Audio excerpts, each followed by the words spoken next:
Welcome back to Expresso show के दूसरे हिस्से में दाखिल हो चुके हैं और अब बारी हमारे सेगमेंट की। हमारे सेगमेंट मेरा पाकिस्तान की, जिसमें आज हमने बात करनी है महाराजा रंजीत सिंह के हवाले से, जिन्हें शेर लाहौर और शेर पंजाब भी कहा जाता है। एक अरसे तक अगर 19वीं सदी के आगाज़ की बात करें, बड़े सगीर पर हुकूमत की, बचपन में एक आंख से महरूम हुए, लेकिन फिर अपनी फतह के झंडे गाड़े और उनकी बहादुरी की बातें बहुत अरसे तक होती रहीं। उन्हीं के हवाले से आज हम हिना न्याजी भी बताएंगे, चूँकि रिसेंटली ही कुछ दिन पहले उनकी बरसी भी गुजरी है। उनकी समाधि के हवाले से हमारे पास ये पैकेज है, हमारे पास ये मेरा पाकिस्तान जबकि आपको दिखाते हैं।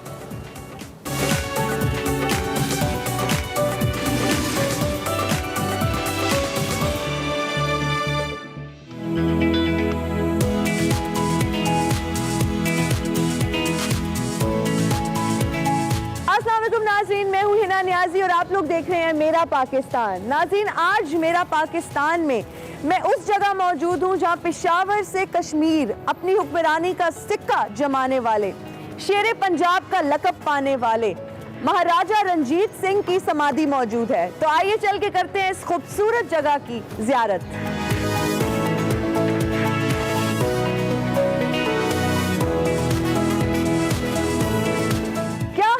कैसे हैं आप? बिल्कुल ठीक ठाक, आप सुने? अच्छा, सबसे पहले तो तरनजीत मुझे ये बताओ कि ये गुरुद्वारे का मतलब क्या होता है? What is gurdwara?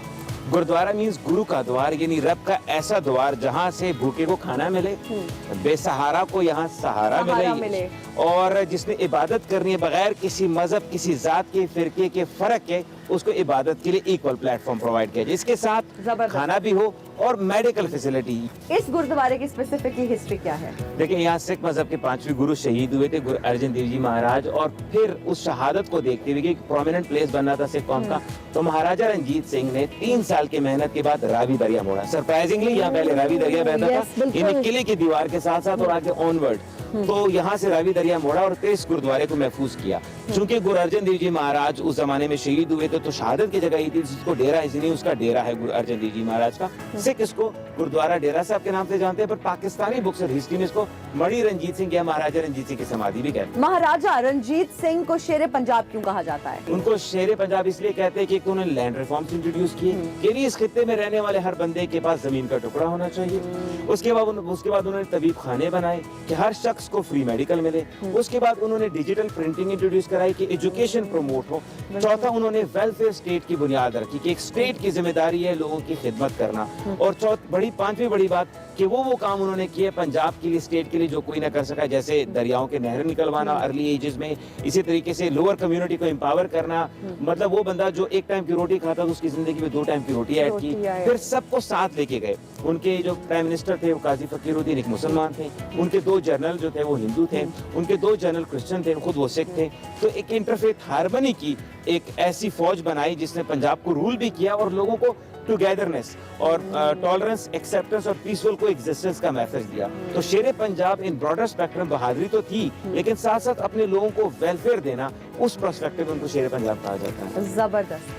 तरनजीत, सामने मुझे बहुत हिस्टोरिकल रोशनाई गेट नजर आ रहा है, इसकी हिस्ट्री बताएं, इसके बारे में भी हमें कुछ फैक्ट्स बताएं। जिन्हें लाहौर नहीं देखे वो जम्मे नहीं। सो ये है रोशनाई गेट और यहाँ लोग लोहे का जंगला लगाते थे जी, और जंगले की वजह से चूंकि क्रॉस करते तो रोशनाई गेट इसलिए इसको कहते थे। और लाहौर के जो 12 दरवाजों में इस वक्त प्रोमिनेंट नजर आएगा ये वाला, और इसके पीछे 12 दरी थी जो महाराजा रंजीत सिंह ने बनवाई थी। सो 1999 से पहले ये खुला था, लोग यहाँ से क्रॉस करते थे, फिर उसके बाद इसको प्रिजर्व किया गया, तो इससे रोशनाई गेट। और एक और हिस्ट्री है कि यहाँ महाराजा रंजीत सिंह के ग्रैंड सन थे, वो यहाँ शहीद हुए थे, उनके ऊपर लोहे का जंगला गिराया गया था जब उनकी हुकूमत खत्म होने लगी थी।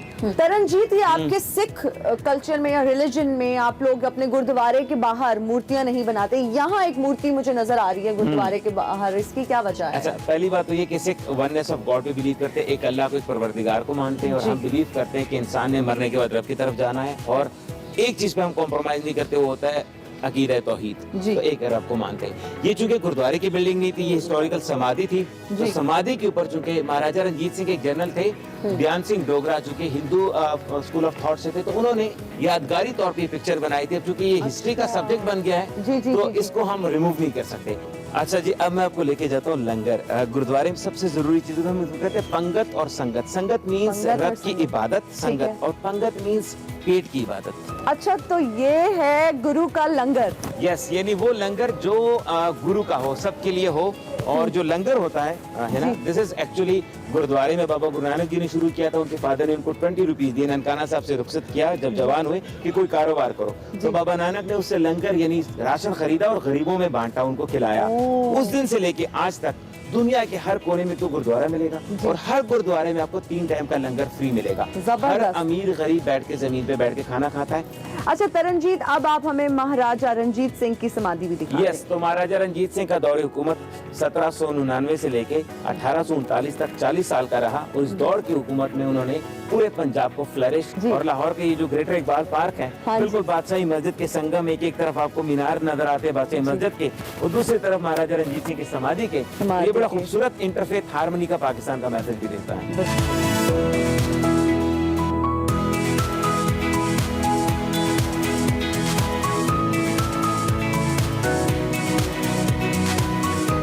अच्छा तरनजीत, ये जितने भी सिखों के गुरुद्वारे हैं, जितनी भी इनकी इस तरह की कोई हिस्टोरिकल प्लेसेस हैं, इनका कलर कॉम्बिनेशन जो है वो यही होता है, मोस्टली वाइट होता है, तो इसकी क्या वजह है? देखिए, व्हाइट है पाकीज़गी की निशानी, अपनायत की निशानी, सबको इंक्लूसिव करने की बात है। व्हाइट का मतलब है इंक्लूड करे सबको, क्योंकि गुरुद्वारा डिस्क्रिमिनेट नहीं करता, ना मर्द और औरत में, ना मजहब के साथ पे, तो गुरुद्वारा सबको वेलकम करता है। फिर येलो कलर जो है ये अपनायत की निशानी के साथ। तरनजीत, मुझे ये बताएं कि यहाँ महाराजा रंजीत सिंह के अलावा और किस किस की समाधि मौजूद है?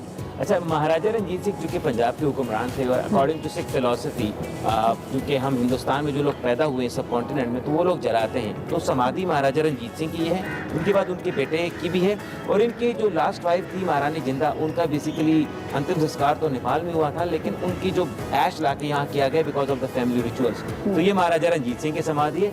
कंस्ट्रक्शन इसकी बड़ी डिफरेंट है, मतलब आई मीन बहुत तारीखी इमारत आपने देखी, इतनी स्ट्रॉन्ग, मजबूत, बड़े बड़े जलजले उसने झटके महसूस कर लिए। अच्छा तरनजीत, मैं पूछने ही वाली थी कि एक्सट्रीम वेदर कंडीशंस का क्या इफेक्ट होता है गुरुद्वारे पे, इस बिल्डिंग पे?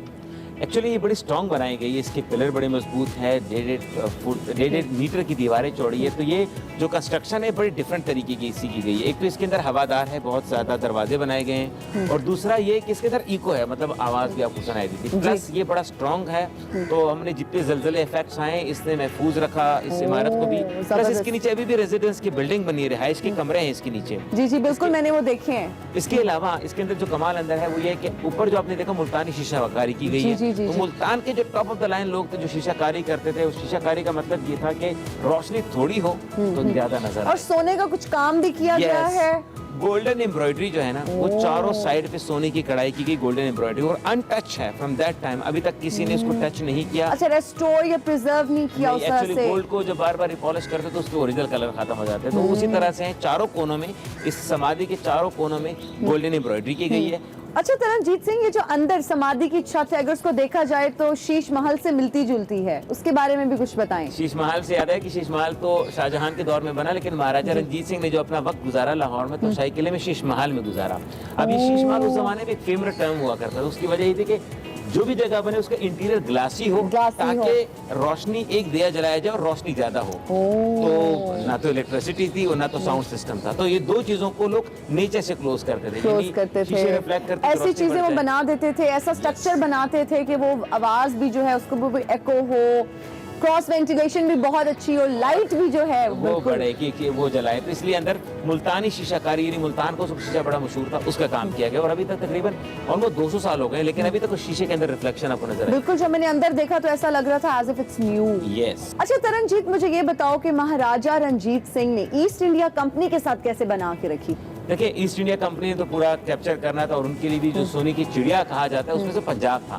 तो उनके लिए यही एम था कि पंजाब को किसी तरीके से लिया जाए। दूसरा, उनको लगा कि छोटे छोटे जो राजवाड़े या रियासत है उनमें भी बगावत उठेगी कि पंजाब उनके कंट्रोल में नहीं है, तो उन्होंने बड़े स्मार्टली प्ले किया। तो पहले जब ईस्ट इंडिया कंपनी को नजर आया कि डिफीट करना चाहिए, तो उन्होंने हमले किए, लेकिन जब उनको लगा कि इनको डिफीट नहीं कर सकते, तो उन्होंने इनके साथ एक मुआहदा किया कि हम पंजाब की टेरिटरी में नहीं आएंगे, आप बाहर ना आए। तो महाराजा रंजीत सिंह ने अपने स्टेट को फ्लरिश किया, पंजाब को उठाया। फिर जब उन्होंने मुआहदा तोड़ा तो फिर महाराजा जी भी बाहर निकल गए। फिर वो पानीपत, दिल्ली से जो जहलम की रियासत थी वो आगे चलते पेशावर, फिर अफगानिस्तान तक गई, और इंटरफेथ हार्मनी की एक रियासत बनाई। और कोशिश ये थी कि इस खित्ते में रहने वाले लोगों के जो बिलीव्स हैं, रिलीजन की तरफ, बिल्कुल तरनजीत सिंह में आ रही थी कि रिलीजन के बारे में भी बताएं, उस वक्त के मजहबी रसूमात क्या थे जब महाराजा रंजीत सिंह की हुकूमत थी, it was a mix community. यहाँ पे आपको हिंदू बहुत ज़्यादा नजर आते थे, मुस्लिम थे, सिख थे और क्रिश्चियन भी काफ़ी तादाद में थी। तो इस कम्युनिटी को लेके चलना और उसके साथ फिर बाबा गुरु नानक जी का ऑफ कोर्स एक मैसेज है ना, उपदेश साझा, यानी टुगेदरनेस का एक मैसेज है कि हिंदू मुस्लिम सिख क्रिश्चियन सब बराबर है। और इंसान ने जो तख्लीक की है अपनी सोच से, वो यही है कि रब एक है और रब ने तो पहले ऑफ कोर्स इंसान को बनाया था। तो बाबा गुरु नानक जी का जो मैसेज था ना कि पीस, हार्मनी का, टॉलरेंस, एक्सेप्टेंस का, वही गाइडलाइन बनी उस दौरे हुकूमत में। तो Maharaja Ranjit Singh, that was the guidance जिसके थ्रू वो पूरे कम्युनिटी को साथ लेके गए। साथ लेकर गए, बहुत जबरदस्त। Thank you so much Taranjeet for your time. Thank you very much Hina for coming and this beautiful historical building showing to the people. Thank you very much for coming.